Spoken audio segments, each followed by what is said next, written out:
थेट जाऊयात, खासदार संजय राऊत बोलतायत तिथे. त्या एकंदरीत कामाच्या पद्धती पाहता काही होऊ शकतं. ठीक आहे, पाहू काय होत आहे ते. सर, निशिकांत दुबे यांनी म्हटलंय की मुंबईमध्ये फक्त 30% मराठी लोक आहेत आणि मुंबईला बनवण्यासाठी उत्तर प्रदेश बिहारी लोकांचा मोठा वाटा आहे. पालिका निवडणुकीत दोन्ही ठाकरे मनसे आणि शिवसेना दोन्ही संपूर्ण असतील असा दावा त्यांनी केला. बघा, तुम्ही फार महत्व देता एखाद्या व्यक्तीला जो महाराष्ट्राच्या विरुद्ध, मराठी माणसाच्या विरुद्ध बोलतो आहे आणि त्या बोलण्याला राज्याचे मुख्यमंत्री देवेंद्र फडणवीस हे एक प्रकारे त्यांचं समर्थन करतायत. आपण सगळ्यांनी, दिल्लीतल्या लोकांनी या प्रवृत्तींना खतपाणी घालू नये. हा महाराष्ट्राच्या आणि मराठी माणसाच्या अस्मितेचा विषय. असे अनेक दुबे आले आणि गेले. मुंबईसह महाराष्ट्र अखंड आहे. 106 हुतात्म्यांच्या बलिदानातून ही मुंबईसह महाराष्ट्र आपल्याला मिळालेलं आहे.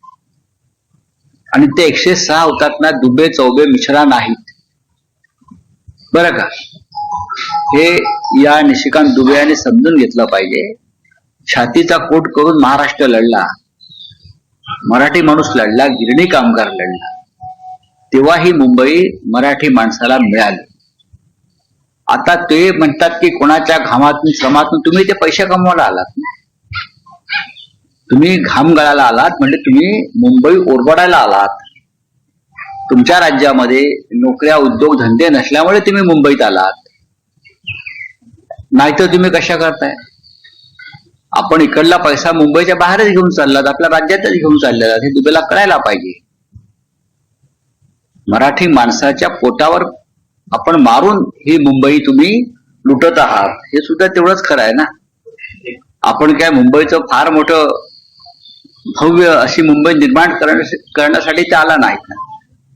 एकीकडे पंतप्रधान नरेंद्र मोदी सातत्यानं नेहरूंचं नाव घेऊन टीका करतात. महात्मा गांधी उच्च देखील सातत्यानं धोरणाबद्दल बोललं जातं. मात्र आता गडकरींनी नेहरूंचं आणि महात्मा गांधींचं नाव घेऊन कौतुक केलं, स्तुती केली. नितीन गडकरींनी किंवा अन्य कोणी पंडित जवाहरलाल नेहरू, महात्मा गांधी यांचं नाव घेऊन देशाच्या जडणघडणीतल्या आणि विकासातल्या योगदानाविषयी जर ते काही बोलले असतील तर त्यात चुकीचं काय? भारतीय जनता पक्षामध्ये आणि सरकारमध्ये सध्या सगळ्यात समजदार मंत्री कोणी असेल तर ते नितीन गडकरी हेच आहेत. म्हणजे नितीन गडकरी यांनी नेहरूंचं नाव घेतलं याबद्दल त्यांच्यावर कारवाई तर होणार नाही ना, अशी शंका मला येते. नेहरूंचा किती द्वेष असावा.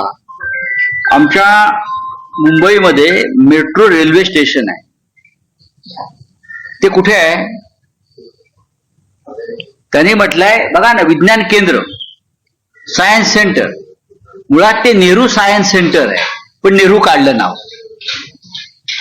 मुंबईत वरळीमध्ये नेहरू सायन्स सेंटर हे एक महत्वाचं ठिकाण आहे, पण मेट्रो स्टेशनला नाव देताना सायन्स सेंटर ठेवलं आणि नेहरू काढलं.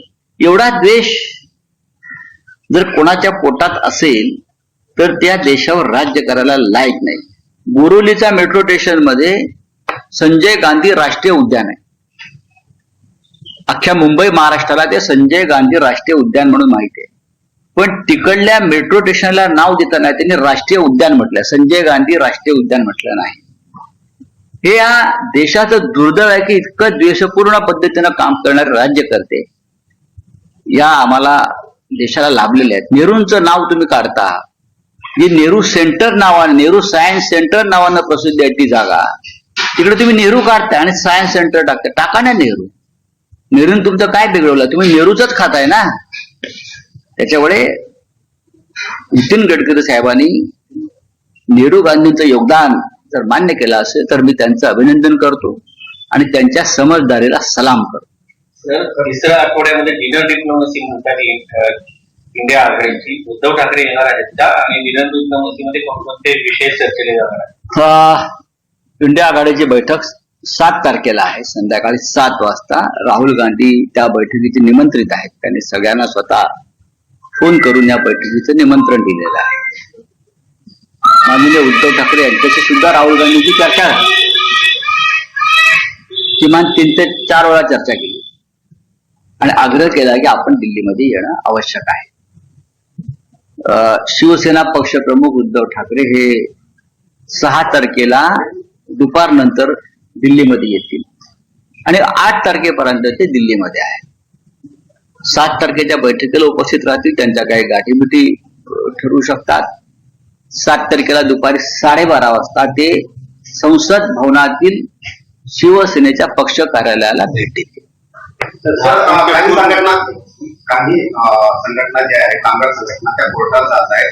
श्रीकांत शिंदे यांची देवणी आहे की त्यांनी रेती आणि दगड याच्यामध्ये मोनोपोली तयार केलेली आहे आणि या परिसरामध्ये आणि त्यामुळे रेट जे वाढलेले आहेत आणि त्यामुळे आज कोर्टामध्ये चांगली गोष्ट आहे. न्यायालयानं या सगळ्या गोष्टींचं ही सुनावणी ऐकून किंवा आमच्या आर्ग्युमेंट्स ऐकून या सगळ्या लहान उद्योजकांचा न्याय दिला पाहिजे. संपूर्ण महाराष्ट्रामध्ये हे अशा प्रकारची कामं, ठेकेदारीची कामं 2-4 कुटुंबाचे जे सत्तेमध्ये तेच घेत आहेत.